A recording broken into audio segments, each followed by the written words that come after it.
से बच्चों? कल हमने ग्राफिकल सॉल्यूशन पढ़ा था, थोड़ा बेसिक पढ़ा था फोर्थ एक्सरसाइज का, तो हमारे दो वेरिएबल वाली लीनियर इक्वेशन थी उसका, ठीक है।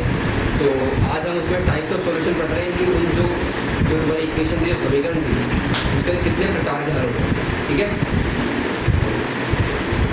तो इसमें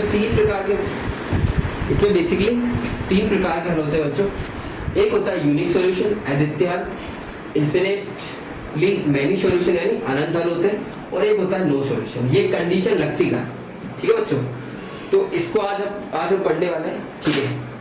अभी हमने कल देखा था कि हमको दो समीकरणें दी हुई थी। कितनी समीकरणें दी हुई थी बच्चों? हमको दो समीकरणें दी हुई थी।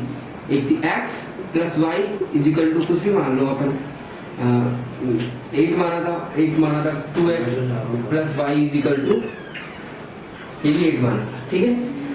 तो इसमें जो अद्वितीय हल होते हैं, अनंत हल होते हैं, कोई हल नहीं होता है। देखो अद्वितीय हल यानी यूनिक सॉल्यूशन, यानी उसका केवल क्या हल निकलेगा? ओनली वन सॉल्यूशन निकलेगा, ओनली वन सॉल्यूशन। यानी बच्चों उसका क्या निकलेगा? सिर्फ एक हल होगा। क्या हल होगा? एक हल होगा, ठीक है। उसके हजारों हल नहीं निकलेंगे। और इसमें क्या होगा? इसमें अनगिनत हल होंगे, मतलब असंख्य हल जिनकी कोई गिनती नहीं की जा सकती, असंख्य हल। और ये कब होते हैं, कैसे होते हैं, वो अभी अपन क्लैरिफाई करेंगे, पूरा समझेंगे कैसे होता है। कोई हल में मतलब जीरो सॉल्यूशन। कितने सॉल्यूशन? जीरो। मतलब अपन को क्या नहीं मिलेगा? अपन को जो कटान बिंदु होता है वो नहीं मिलेगा, मतलब लाइनें एक दूसरे को नहीं काटेंगी। इसमें क्या होगी? इसमें बताऊंगा क्या होता है, कैसे होता है, सब अपन पढ़ेंगे। देखो अपने पास दो सॉल्यूशन, दो इक्वेशन थी। कल अपन इसका ग्राफ भी बनाया था, सब कुछ बनाया था, इसके हल भी निकाले। इसके हल कितने आए थे? 0 और 8 आए थे, है ना।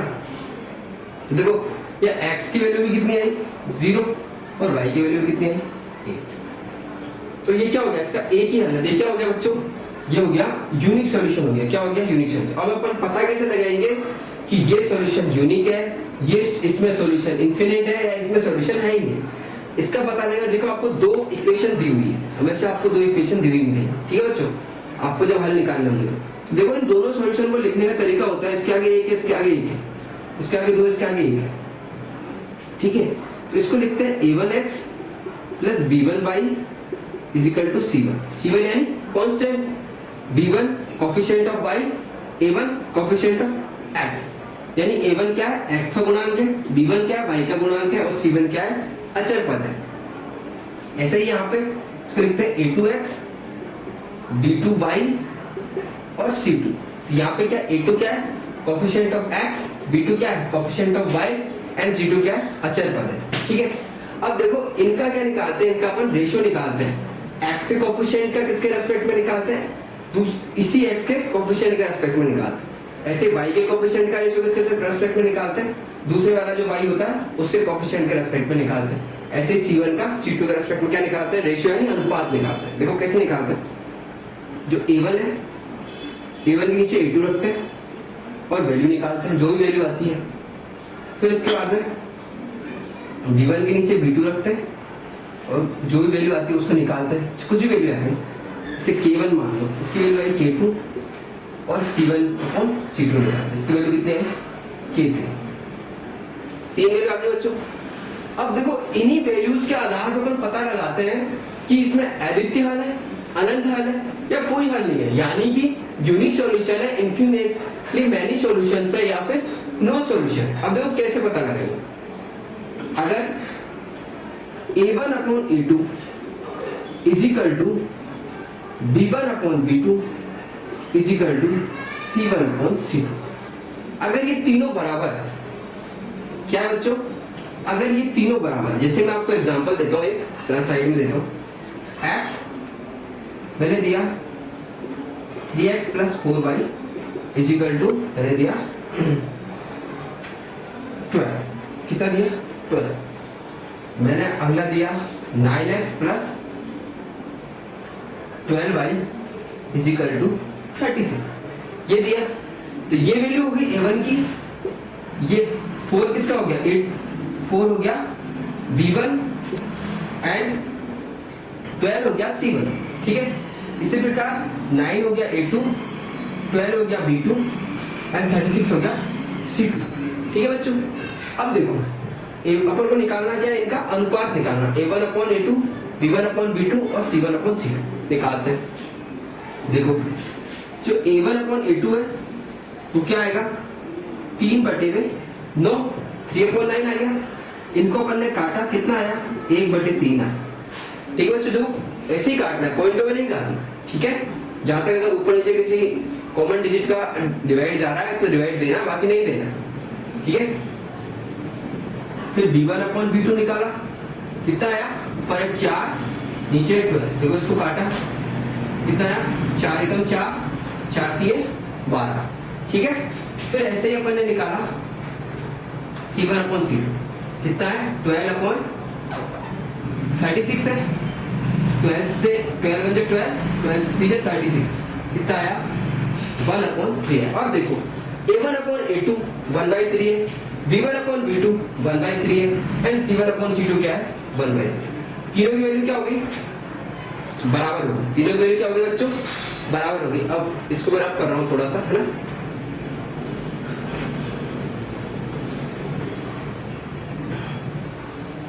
तीनों की वैल्यू क्या होगी, बराबर होगी, ठीक है। आप नोट कर लेना है ना, पॉज करके। अब देखो अपने पास क्या आया था, A1/A2 1/3, A1/A2 is equal to B1/B2 is equal to C1/C2, कितना आया था बच्चों, 1/3 आया था, ठीक है।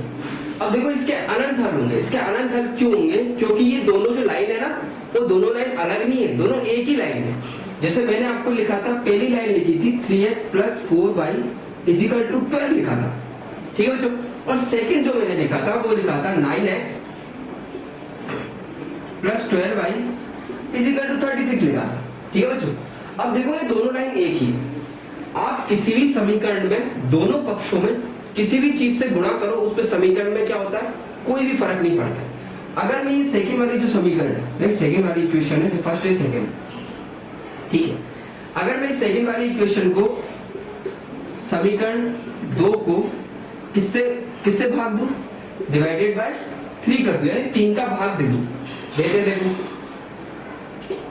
देखो जो काम दोनों पक्षों में किया जाता है, 36/3, ठीक है बच्चों। अब देखो 9x/3 और 12y/3, और यहाँ 36 में 3 का भाग देंगे 12, 3 का भाग दिया 3x + 4y is equal to 12। अब देखो ये समीकरण, ये कौन सी समीकरण आ गई, ये वो क्यों पहले की पहली समीकरण आ गई। मतलब जब कभी A1/A2 is equal to B1/B2 is equal to C1/C2 अगर बराबर आ जाता है, तो इसका मतलब क्या है, इसका मतलब यही है कि वो दोनों जो समीकरण है वो क्या है, एक ही समीकरण है। केवल उसको क्या किया गया है, किसी, अब इस समीकरण को अगर अपन 3 से गुणा कर देते हैं, अगर अपन इसको 3 से गुणा कर देते हैं इस समीकरण को, तो वापस कौन सी समीकरण मिल जाएगी अपन को बच्चों, ये वाली समीकरण मिल जाएगी। मतलब जो ये समीकरण है, जब ऐसा होता है A1/A2 is equal to B1/B2 is equal to C1/C2, तो दोनों समीकरण क्या होती है, गुणज होती है, मल्टीप्लाई होता है उनका। या तो एक समीकरण को आप किसी एक डिजिट से मल्टीप्लाई कर दो, दूसरी समीकरण आपको क्या मिल जाएगी, ऑटोमेटिक मिल जाएगी, ठीक है। तो इसका मतलब क्या हुआ कि लाइन तो एक ही है, लेकिन समीकरण कितने दे रखे अपन को, 2 दे रखे। मतलब अगर अपन दोनों लाइन खींचेंगे तो दोनों लाइन क्या बनेंगी, एक दूसरे क्या बनेंगी, ऊपर बनेंगी, ठीक है। एक दूसरे में क्या होंगी, ऊपर बनेंगी। जैसे माना कि ये वाली लाइन ऐसे जाएगी, ये 3x + 4y का समीकरण ये है, तो ऐसे जाएगी, तो इसी के जस्ट ऊपर वो लाइन बनेगी। मतलब दोनों लाइनें क्या होंगी, एक दूसरे के ऊपर संपाती होंगी, ठीक है। तो देखो जब कभी लाइनें संपाती होती तो वो हर बिंदु पे, यहाँ पे भी ये दोनों लाइनें काट रही है और यहाँ पे भी ये दोनों लाइनें काट रही है, और यहाँ पे भी दोनों लाइनें काट रही है, और यहाँ पे भी ये दोनों लाइनें काट रही है। तो मतलब इसके हल कितने होंगे, हर बिंदु पर इसका क्या होगा, हल होगा। इसलिए इसके कितने हल होते हैं, अनंत हल होते हैं। कितने हल होते हैं, अनंत हल होते हैं। और ये कंडीशन कब होती है, जब ऐसा हो, कैसा हो, जब आपका A1/A2 is equal to B1/B2 is equal to C1/C2, ठीक है। जब ये कोएफिशिएंट पहली समीकरण के x का गुणज बटे में दूसरी समीकरण का x का गुणज बराबर हो पहली समीकरण के y के गुणज अब बटे में दूसरी समीकरण के y के गुणज के, और ये किसके बराबर हो, पहली समीकरण के अचर बटे दूसरी समीकरण के अचर के। ठीक है बच्चों, तो पहली कंडीशन आपको समझ में आ गई होगी। अपन दूसरी कंडीशन पे फोकस करते हैं। ठीक है, जिसमें क्या होता है, कोई हल प्रेजेंट नहीं होता है। ठीक है, इसको मैं रफ कर रहा हूँ, इसको आप नोट डाउन कर लेना। तीसरी जो कंडीशन है, ठीक है, मैं ये आदित्य हल वाली में लास्ट में समझाऊंगा। ठीक है, क्योंकि अपना जो मेन कॉन्सेप्ट है वो इसी का ही। ठीक है, अब इसमें कोई हल नहीं होता है, जैसे कि मैं आपको कोई हल कैसे, अब इसकी जो कंडीशन है वो मैं आपको बाद में बताऊंगा। पहले निकाल लेते हैं अपन वो कंडीशन आती कैसे। ठीक है बच्चों, पहले वो कंडीशन आती कैसे, क्योंकि आपको पता तो होना चाहिए कि वो कंडीशन आई क्यों। ठीक है, वो आई कहां से, अपन लिख देते हैं उसका कोई हल नहीं है। क्यों नहीं है, आपको पहले ये पता होना चाहिए कि उसका हल क्यों नहीं है।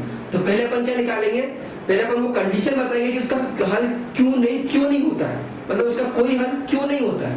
ठीक है, तो जैसे कि मैं आपको एक बहुत सिंपल सी दे देता हूं, x 5x plus 3y is equal to, मैंने ले लिया 7। ठीक है, एंड मैंने ले लिया 15, मैंने ले लिया 20x प्लस में 12y इज इक्वल टू, मैंने ले लिया 30। ठीक है बच्चों, अब देखो दो समीकरण है, कितनी है, दो समीकरण दे रखी है। ये इक्वेशन फर्स्ट है और ये इक्वेशन सेकंड। ये a1 हो गया, कोएफिशिएंट ऑफ x a1, जो पहली समीकरण का x का गुणज होता है उसे क्या कहते हैं हम, a1 कहते हैं। ये a1 कितना आ गया 5 यहाँ से, b1 कितना आ गया यहाँ से 3, एंड c1 कितना आ गया यहाँ से 7 आ चुका है। ठीक है बच्चों, अब सेकंड है, a2 कितना आ जाएगा यहाँ से 20 आ जाएगा, और b2 कितना आ जाएगा यहाँ से 12 आ जाएगा, एंड c2 कितना आ जाएगा यहाँ से 30 आ जाएगा। ठीक है बच्चों, ये चीज समझ में। अब देखो अपना काम क्या है, अपन को क्या निकालना है, अनुपात ही निकालना है। a1 अपॉन a2 का अनुपात निकालो, 5/20, 5/20 यानी 5 अपॉन 20, 5 से काटा इसको 1/4, 1/4 आया। ऐसे अपन क्या निकालेंगे, b1 अपॉन b2 निकालेंगे, कितना आएगा, ऊपर है 3 नीचे 12, दोनों को काटा कितना आया 1/4 आया। ऐसे अपन निकालेंगे, क्या निकालेंगे, c1 अपॉन c2 निकालेंगे। c1 कितना आपके पास 7 और नीचे क्या 30, ये कट नहीं रहा, तो एज इट इज रहेगा। तो अपने पास कंडीशन क्या आई है, अपने पास कंडीशन क्या आई है कि a1 upon a2 is equal to b1 upon b2 not is equal to c1 upon c2। अब देखो बच्चों, अब इसमें आप कहते हो कि इसका ये आपकी थर्ड कंडीशन लगती है, इसमें कोई हल नहीं है, लेकिन ये कंडीशन लगती क्यों है। ठीक है, कि भाई जब ये कंडीशन होगी तभी कोई हल वाली कंडीशन क्यों आएगी, क्योंकि देखो मैं इसको रफ कर रहा हूँ। ठीक है, आप इसको नोट डाउन कर लेना या बाद वापस देख लेना। ठीक है, देखो जब ये कंडीशन आती है तो कोई हल क्यों नहीं होता है, अपन अभी ये सीखने जा रहे हैं। ठीक है, मैं इसको रफ कर रहा हूँ यहाँ से, देखो अब इसको भी रफ कर देता हूँ, इसको भी रफ कर। अपने पास दो समीकरण है, कितनी समीकरण है, 2।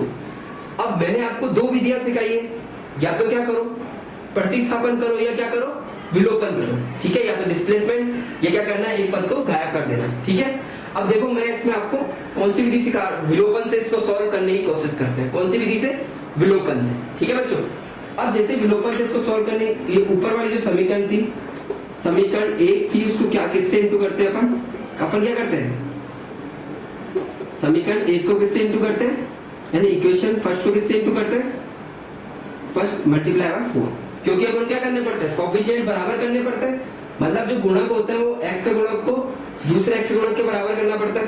ठीक है, करो इसको, क्या 5 चौके 20 होते हैं, 20x हो गया, 12y हो गया, और 7 चौके 28 हो गया। ठीक है, अब देखो अब क्या करते हैं अपन, एक पद को गायब करते हैं बच्चों, क्या करते हैं अपन, एक पद क्या करते हैं, गायब करते हैं। मतलब 20 बराबर अपन माइनस कर देते हैं, गायब हो जाएगा, तो यहाँ भी माइनस होगा, यहाँ माइनस होगा। ठीक है, इससे ये कट गया, इससे ये कट गया। ठीक है, यहाँ तो 0 बचा, और यहाँ पे जब आप घटाओगे कितना आएगा, -15। ये पॉसिबल है क्या 0 15 के बराबर हो, -15 के बराबर 0 हो सकता है क्या, नहीं हो सकता। तो इसका मतलब क्या है कि ये क्या समीकरण क्या है, कभी भी इनका सॉल्यूशन नहीं निकलेगा, क्योंकि जीरो कंडीशन क्या आ रही है, 0 इज इक्वल टू -15 आ रही है। अगर आप इसमें प्रतिस्थापन विधि भी लगाओगे तो भी इसमें क्या आएगा, इसका सॉल्यूशन नहीं आएगा, ठीक है, क्योंकि 0 कभी -15 के बराबर हो सकता है क्या, किसी कंडीशन में 0 -15 के बराबर नहीं हो सकता। तो क्या होगा क्या एक्चुअल में, एक्चुअल ये तो मैंने आपको समझाने के लिए बताया था, ठीक है। तो होगा क्या, होगा ये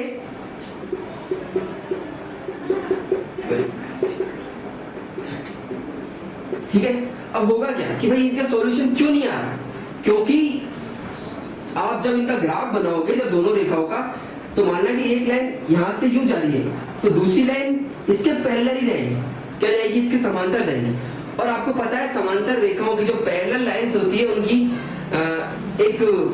एक बहुत ही मतलब प्रॉपर्टी होती है, बहुत सिंपल सी प्रॉपर्टी है कि वो लाइनें एक दूसरे को कभी नहीं काटती है, ठीक है बच्चों, वो लाइनें क्या करती है, एक दूसरे को कभी नहीं काटती है। यार गर्मी बहुत, पंखा नहीं चला रखा मैंने, क्या है पंखे की आवाज आती है, मैंने पिछले वाला वीडियो भी देखा था उसमें आवाज आ रही थी, ठीक है। तो क्या करती है, एक दूसरे को कभी नहीं काटती है। तो मतलब जब आपका a1/a2 is equal to b1/b2 not is equal to c1/c2 होता है, तो कंडीशन क्या लगती है, कंडीशन ये लगती है कि उसका क्या होगा, कोई हल नहीं होगा। कितने सॉल्यूशन होंगे, 0 सॉल्यूशन होंगे। कितने सॉल्यूशन होंगे, 0 सॉल्यूशन। और ये सॉल्यूशन क्यों होते हैं, क्योंकि ये जो आपकी दोनों रेखाएं क्या होती है, दोनों रेखाएं क्या होती है, समांतर होती है। क्या होती है, समांतर होती है, ठीक है बच्चों। यहां तक आपके समझ में आ गया होगा, दो कंडीशन हो चुकी है। अब आपकी जो फाइनल जो कंडीशन है, ठीक है, जिसमें आपका मेन सॉल्यूशन निकलता है, इनमें तो इसमें तो अनंत हल होते हैं, तो आपको अनंत हल लिखना पड़ता है, इसमें कोई हल नहीं तो इसमें हल निकालना ही नहीं पड़ता। अब जो आपके आती है जो फाइनल कंडीशन है वो है आपकी अद्वितीय हल वाली, जो आपके सबसे इंपॉर्टेंट चीज है, ठीक है। तो इसमें मैंने आपको कल भी बताया था, वही एग्जाम्पल वापस ले रहा हूँ मैं, x + y = 8। एंड चलो मैं आपकी बुक में से एक एग्जाम्पल ले लेता हूँ, ठीक है, आपकी बुक में से एक एग्जाम्पल ले लेता हूँ, कोई भी हार्ड सा एग्जाम्पल ले लेता हूँ, ठीक है। आपका मैं क्वेश्चन ले रहा हूँ, क्वेश्चन नंबर 4.1 का सेकंड का चौथा क्वेश्चन ले रहा हूँ, है ना। 3x + y = कितना है, 2 है, ठीक है।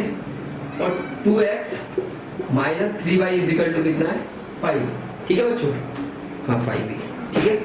अब देखो यहां से a1 कितना आया, 3, और b1 कितना आया यहां से, इसका कुछ नहीं, इसका कोई नहीं, उसका क्या होता है, 1 होता है, इसका कोई नहीं, इसका भगवान, इन सबका मालिक 1 है, उसका क्या हो गया 1।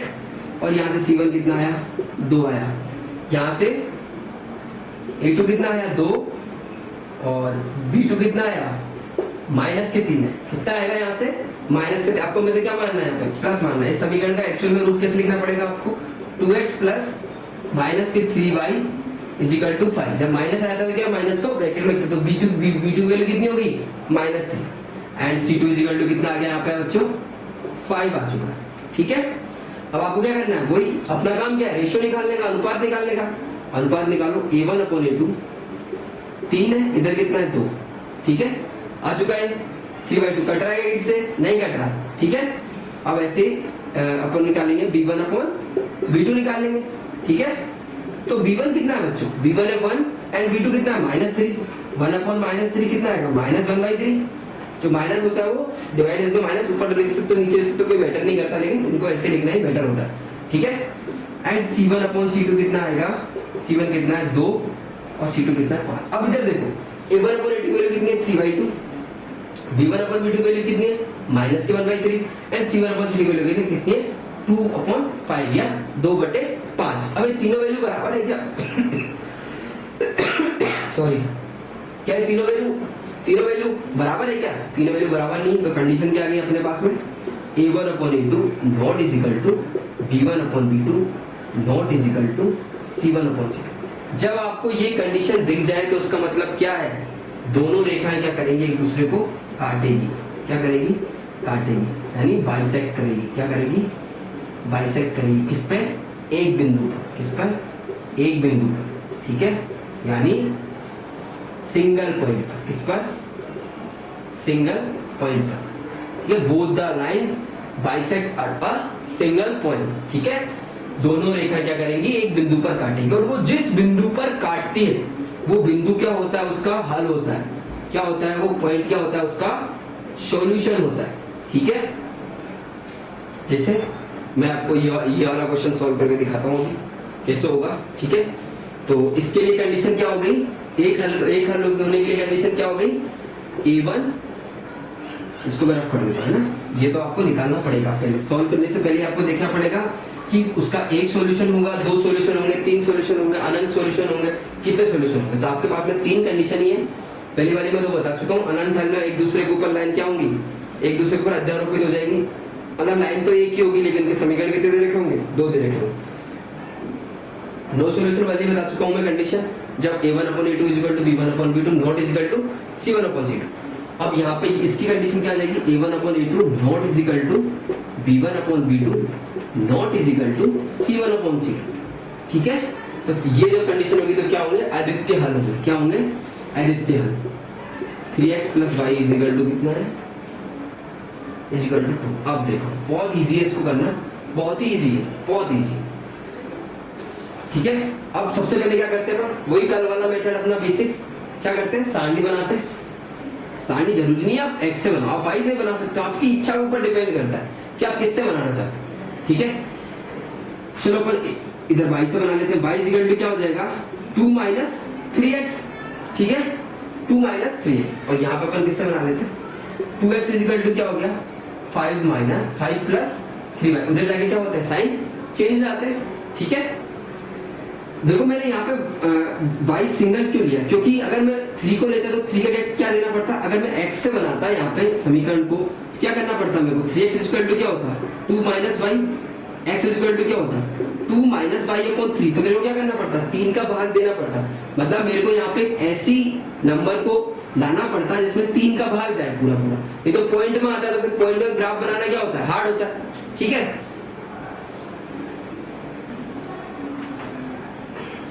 लेकिन इसमें तो क्या है, इसमें तो अपने पास ऑप्शन ही नहीं है, क्योंकि दोनों के आगे क्या है, इसके आगे 2 है, इसके आगे 3 है, दोनों का एक कोएफिशिएंट लगे हुए हैं, ठीक है। तो यहाँ पे कितना हो गया, x इक्वल टू क्या आ गया, 5 + 3y/2 आ गया। अब देखो अब अपन को क्या बनानी है, दोनों की टेबल बनानी है। टेबल बनाते हैं भाई, x और y। मैंने क्या कहा, किसी भी लाइन को बनाने के लिए वैसे मिनिमम 2 पॉइंट की आवश्यकता होती है। कितने पॉइंट की आवश्यकता होती है, 2 बिंदुओं की आवश्यकता होती है, लेकिन अपन 3 लेके चलते हैं ताकि हमारे ग्राफ में कभी क्या हो, कोई दिक्कत ना आए। कभी कभी क्या होता है, लाइन थोड़ी बहुत टेढ़ी बन जाती है, इसलिए गलत जगह पे ग्राफ कट जाता है। लेकिन 3 बिंदु से क्या बनती है, हमेशा सीधी लाइन बनती है। गलती होने के चांस कितने हो जाते हैं, 0 हो जाते हैं, ठीक है। अब देखो यहाँ पे x की वैल्यू कितनी रखो, 0 रखो। x बराबर कितना रखा अपन ने, 0 रखा। तो y की वैल्यू कितनी आई, 2 - 3 × 0, यानी y इक्वल टू क्या आया, 2 - 0 यानी 2 आ गया। कि y की वैल्यू x, सॉरी गलती कर दी मैंने ना, उल्टा कर दिया। x 0 रखा तो y कितना आया, 2 आया। x 1 रख दो तो y कितना आएगा, 2 - 3 × 1 यानी 2 - 3, यानी 2 में से -2 है, -3 है। जब कभी अपोजिट साइन हो तो क्या होता है, सब्सट्रैक्शन होता है, यानी घटाव होता है। और साइन किसका आता है, जो बड़ा होता है। देखो 3 है और 2 है, बड़ा क्या है, 3 है। 3 में से 2 को घटाया, कितना आया, 1 आया। और साइन किसका लगेगा, जो बड़ा होगा। बड़ा कौन सा है, माइनस का, सॉरी 3 बड़ा, 3 क्या है, किसका साइन है, माइनस का। यहाँ पे भी किसका साइन आएगा, माइनस का। 1 रखने पे यहाँ कितना आ रहा है, -1 आ रहा है। x बराबर -1 रख, -1 ना, 2 ही रख दो, तो दिक्कत वाली बात नहीं। तो y बराबर कितना आएगा, 2 - 3 × 2, यानी 2 - 6, कितना आएगा, -4। तो 2 रखने पे कितना आ रहा है, -4 आ रहा है, ठीक है बच्चों। ये अपनी सारणी आ गई इसकी। अब देखो सबसे ज्यादा दिक्कत आती है बच्चों को, ऐसी सारणियों में दिक्कत आती है, इसमें नीचे क्या आ जाता है, बट्टे में कोई भी संख्या आ जाती है, ठीक है।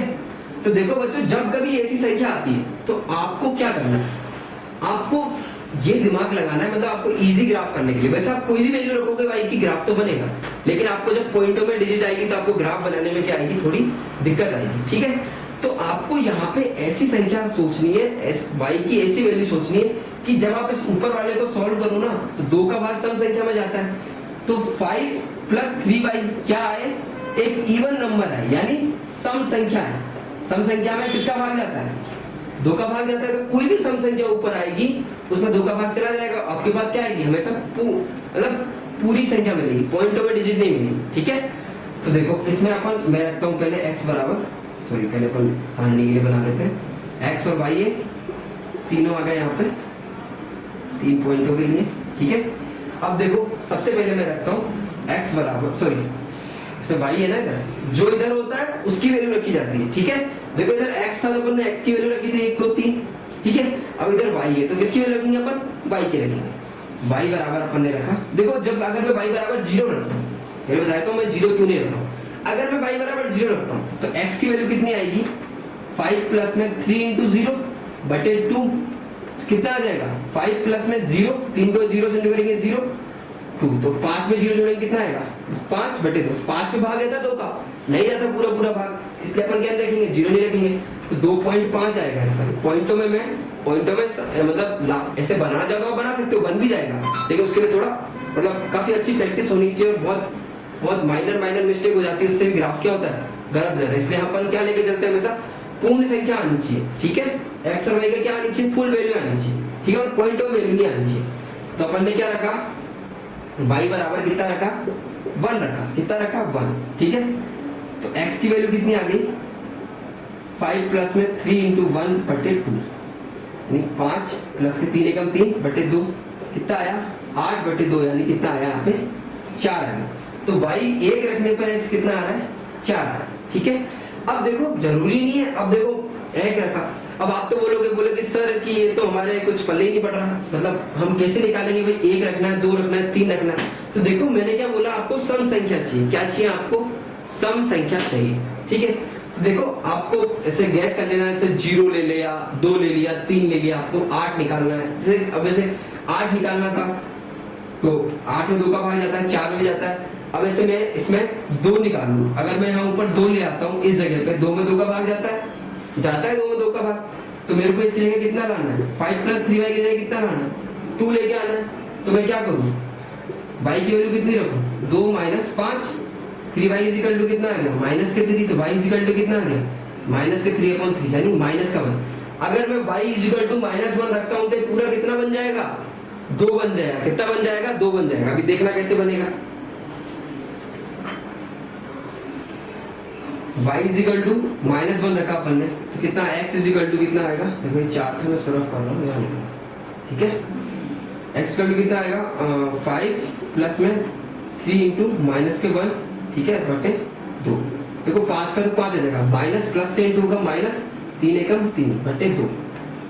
तो ऊपर कितना बना, 5 में 3 गए 2, नीचे भी 2, 2 से 2 घटिया कितना आया 1, तो -1 रखने पे कितना आ रहा है, 1 आ रहा है 1।